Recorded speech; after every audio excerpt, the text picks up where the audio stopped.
tänases Makita tööriista koolis tahaks ma rääkida valgustitest. No kõige pimedam aeg aastast võib-olla on möödas, aga seda nii-öelda poolpimedat aega jätkub meil veel pikalt ja ega tegelikkuses ka suveöödel ju korraks meil siiski pimedaks läheb.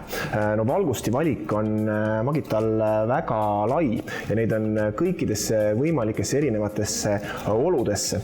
Alustame sellest, et neil on loomulikult sellised universaalsed töötegemise lambid, mis võiks sobida nii-öelda enamus väikestesse töökodadesse, koju, sellised, mis nii-öelda saab erinevas asendis panna valgustama kas siis väikest ruumi või mingit konkreetset eset või konkreetset tööd, mida sa kuskil laua peal teed. Ja siin on võib-olla 2 sellist põhilist mudelit, mis näitavad otse ette, mis näitavad külgedele, näitavad erinevaid valguseid. Teine võib-olla selline kategooria, mis ma välja tooksin, on sellised õues töötamise lambid, võiks isegi öelda otsingulambid ja no need on tegelikkuses, võiks öelda, väga võimsad lambid. Võimsad selles mõttes, et neid võib nimetada lausa otsingulampideks, sellepärast et see kaugele näitav valgusvihk, mis siis siit keskmisest sellest suurest sellisest avast tuleb, see on üle poole kilomeetri, täpsemalt 640 meetrit, mis on tõesti päris muljet avaldav, kuid samal ajal teise režiimiga võib näidata selle lambiga lähedale ja laialt, mis tähendab seda, et võib suure ala korraga ära valgustada, olgu see siis mingisugune välitöö või mingisugune inspektsioon pimedal ajal kuskil töömaal. Loomulikult on need lambid saadaval mõlemale Makita akuplatvormile, nii XGT kui LXT ja sama kehtib tegelikult ka kõikide teiste või peaaegu kõikide teiste lampide kohta. Enamus lampide puhul on olemas mõlemad akuplatvormid. Kui nüüd siit kategooriaid edasi võtta, siis järgmiseks ma näitaks sellist minilampi. Loomulikult jälle XGT ja LXT akudele saadaval ja seda ma nimetaks selliseks võib-olla telgilambiks või väga väikese ruumi lambiks. See on selline hajutiga lamp, mis paned põlema, valgustab kogu väikese ruumi ära ja siis saab seal toimetada. Ühtlasi on ta kerge, lihtne kaasas kanda, ainult seljakotti visata ja siis ise otsustada, et kui suure ja raske aku sa siia külge panna soovid. Veel, mis on põnev omadus sellel väiksel lambil on, et tegelikkuses on ta ka laadija, ehk et siis siit pealt sa saad oma telefoni laadida. Nii et kui sa seda suurt akut juba kaasas kannad, siis võid sa võib-olla seljakotist mingisuguse teise võrdlemisi palju kaaluva akupanga maha jätta, sest see ongi akupank.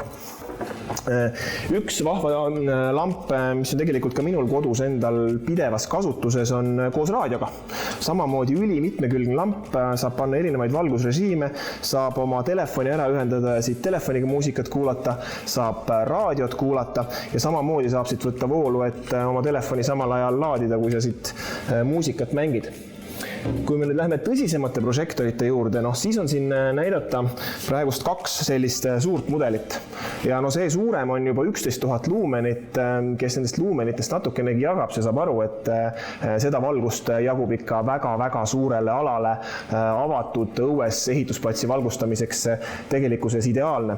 Kusjuures nendel lambidele käivad ette samamoodi hajutid, nagu kui me vaatame neid väiksemaid lampe, kus on selline piimjas klaas ees, tegelikult nendele prožektoritele käivad samamoodi hajutid ette, et see valgus saaks ühtlasem ja ühtlasemalt tööplatsile jaotatud.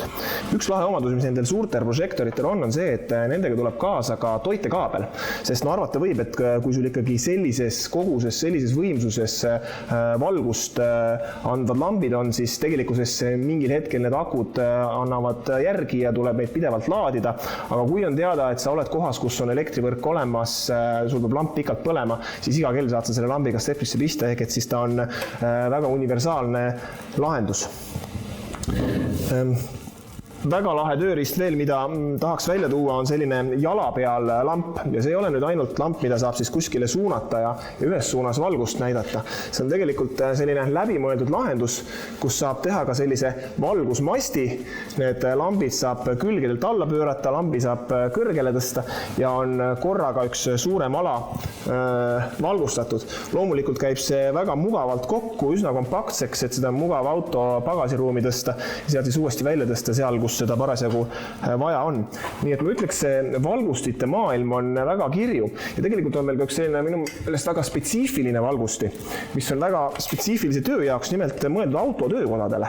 See on siis selline lamp, mille saab panna auto kapoti külge ja siis seal kapoti küljes rippudes valgustatud terve kapoti aluse ära, sest et selge on see, et ükskõik kui hästi need autotöökojad ka valgustatud ei ole, siis kapoti all on alati liiga vähe valgust.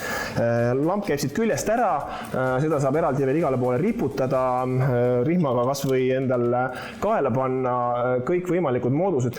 Nii et valgustimaailm on kirju, ma usun, et igaüks leiab siit midagi, nagu ma ütlesin, mõlemale akuplatvormile, nii LX-teele kui XGT-le on üldjuhul enamus lambid olemas, nii et see ei ole piiravaks teguriks. Muide, kelle jaoks võtteplatsi taust on natukene uudne, olgugi, et siin on need ilusad Makita stendid, siis tegelikult täna me oleme natuke teises kohas, mitte Makita demoruumis. Me oleme tööriista maailmas, mis asub Makital põhimõtteliselt üle tee, üle Pärnu maantee. Tööriista maailm on väga hea Makita toodete edasimüüja. Neil on valikus üle 500 Makita tööriista kohe laos olemas ja loomulikult veebipoest on saadaval kõik Makita valikus olevad tööriistad ja need tulevad siis juba üsna kiiresti, kui neid tellida. Saadaval on ka varuosad, siia saab tuua tööriistu hooldusesse, nii et tegelikkuses tööriista maailmas saab Makita asjade seisukohalt täis teenuse.